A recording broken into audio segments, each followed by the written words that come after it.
Bonjour tout le monde. Dans cette vidéo, on va apprendre à résoudre et comment factoriser et aussi comment étudier les signes d'une équation du second degré. Donc déjà pour commencer, on a une équation du second degré. C'est une équation qui est sous la forme de ax carré plus bx plus c égale à 0. Donc il faut savoir que a doit être différent de 0, sinon l'équation n'est pas une équation du second degré.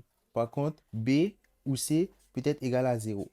Donc là, ça, on dit qu'on a une équation du second degré, mais qui n'est pas complète.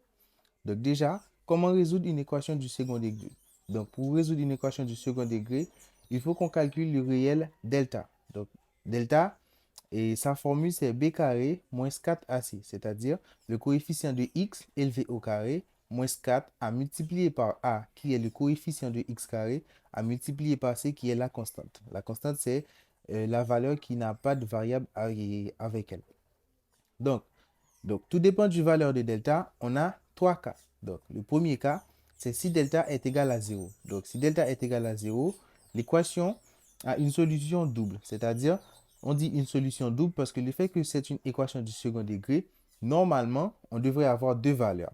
Donc, mais le fait que delta est égal à 0, on dit qu'on a une solution double, c'est-à-dire on devrait avoir deux solutions normalement, mais on a une solution double parce que delta est égal à 0. Et dans ce cas, la solution double est égal à moins b sur 2a, c'est-à-dire moins b c'est le coefficient de x en fait, b c'est le coefficient de x, donc on prend l'opposé de b à diviser par 2 fois le coefficient de x carré qui est a. Donc ça, c'était pour le premier cas. Le second cas, donc c'est lorsqu'on a delta strictement supérieur à 0. Donc dans ce cas, on a deux solutions réels qui sont x1 égale à moins b moins racine carrée de delta à diviser par 2a et x2 qui est égal à moins b plus racine carrée de delta sur 2a. Donc ça, c'était pour le second cas. Pour le troisième cas, en fait, on a l'équation ax carré plus bx plus c égale à 0 qui n'admet pas de solution. Donc, précisément, qui n'admet aucune racine réelle.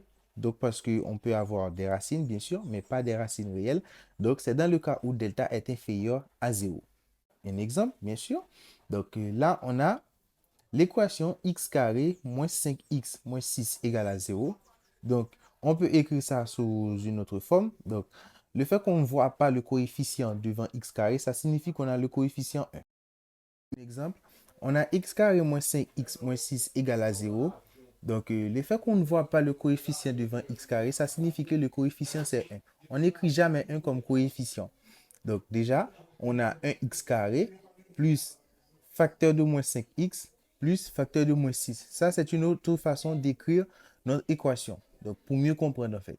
Donc, déjà, on doit calculer delta pour résoudre l'équation. Donc, delta est égal à b carré moins 4ac. Donc, b est égal à moins 5. Donc, on dit moins 5 au carré. Moins 4 à multiplier par a qui prend la valeur de 1, à multiplier par c qui prend la valeur de moins 6. Et lorsqu'on fait des calculs, on trouve que delta est égal à 49. Le fait que delta est égal à 49, 49 est strictement positif, donc delta est strictement supérieur à 0. Donc, le trinôme du second degré a deux racines réelles distinctes, x1 et x2. Alors, pour calculer les racines, qu'est-ce qu'on fait?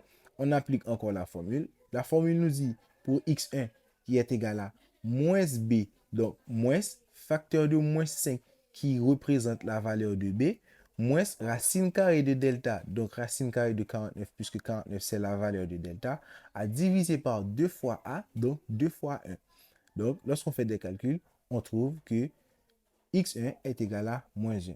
Et pour trouver x2, on dit c'est moins facteur de moins 5, donc moins 5 qui représente la valeur de b, plus racine carrée de delta, donc racine carrée de 49, divisé par 2a, donc on fait les calculs, on trouve x2 égale à 6. Donc l'ensemble des solutions pour l'équation du second degré x carré moins 5x moins 6 égale à 0, S égale à l'ensemble moins 1 et 6.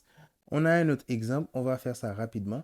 On a moins 2x carré plus 3x moins 1 égale à 0. Donc, on fait pareil comme tout à l'heure. On calcule delta par la formule b carré moins 4ac. Donc, b, c'est le coefficient de x. Donc, on a 3 au carré puisque c'est 3 qui est le coefficient de x.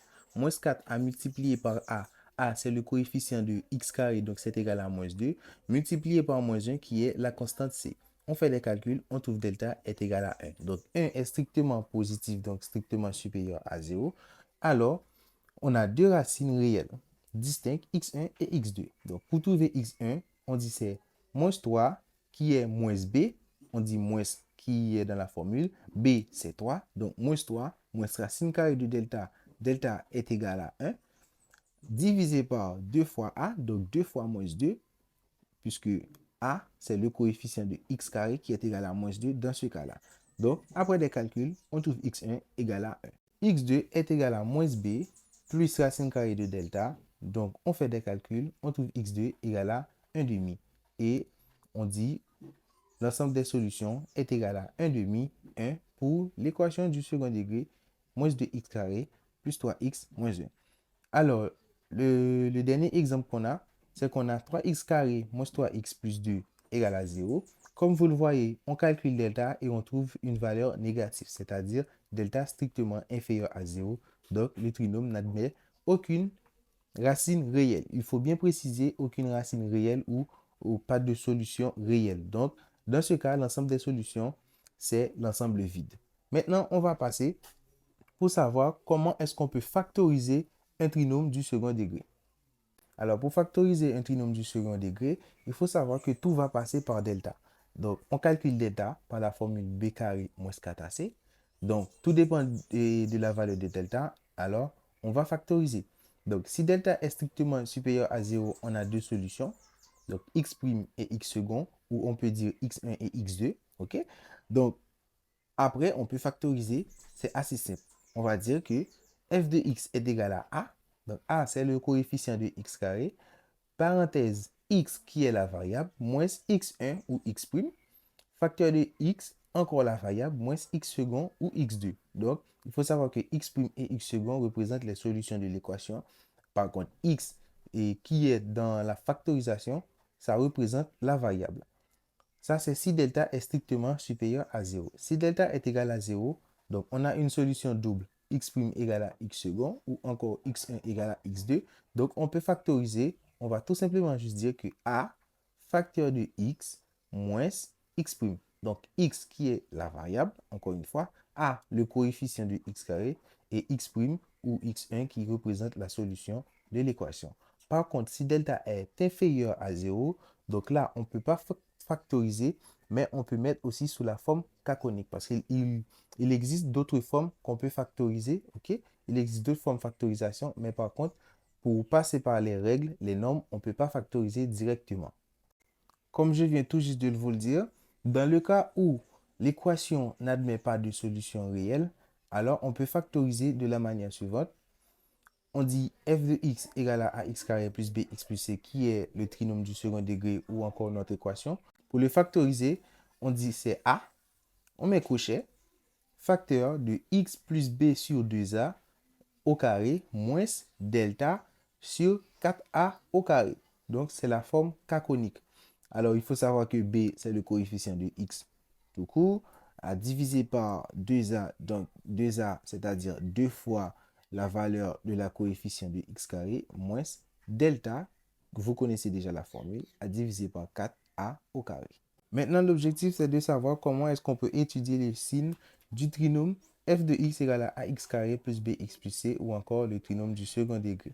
Donc, pour cela, on doit calculer delta par la formule b carré moins 4ac. Comme je viens de vous le dire tout à l'heure, tout va passer par delta. Donc, selon les valeurs de delta, on a trois possibilités. Donc, si delta est strictement positif, on a deux racines réelles. Donc là, dans ce cas, on suppose que x' inférieur à x second, parce que ça se peut que x second est supérieur par rapport à x', c'est-à-dire la valeur qu'on va trouver après.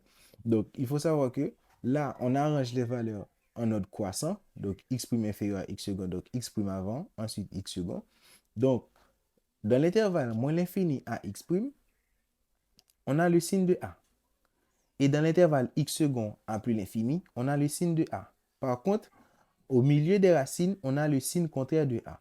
Supposons que a est négatif. Eh bien, à l'extérieur des racines, on va avoir le signe de a. Par contre, à l'intérieur des racines, on va avoir le signe contraire de a. C'est-à-dire, supposons que a est égal à moins 2. Donc, de moins l'infini à x', on va avoir moins. Et de x secondes à plus l'infini, on va avoir moins. Par contre, à l'intérieur, on va avoir plus parce que le signe contraire de a, c'est plus. En gros, c'est ça. De moins l'infini à x', on prend le signe de a.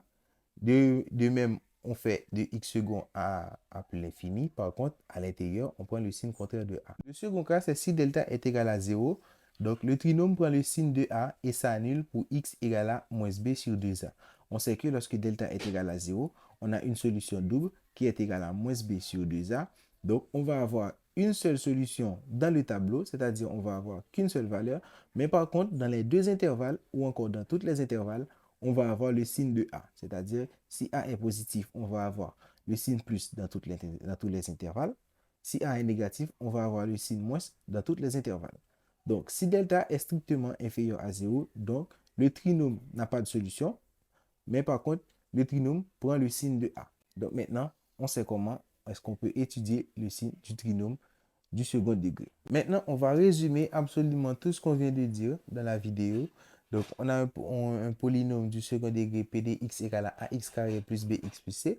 Donc, comme je vous le dis tout à l'heure, tout va passer par delta. Donc, selon les valeurs de delta, donc, on a trois possibilités. Donc, pour la première possibilité, donc, vous le voyez ici, c'est si delta est strictement supérieur à 0, si delta est égal à 0 et si delta est inférieur à 0. Donc, ce tableau, c'est très, très, très intéressant, ce tableau. Donc, comme vous le voyez, ça résume absolument tout ce qu'on vient de dire dans la vidéo. Si vous êtes intéressé, donc si vous voulez vraiment avoir ce document, alors envoyez-moi un message sur mon mail pro dans la description de cette vidéo. Donc, je vous souhaite bonne chance pour la suite. Abonnez-vous à la chaîne.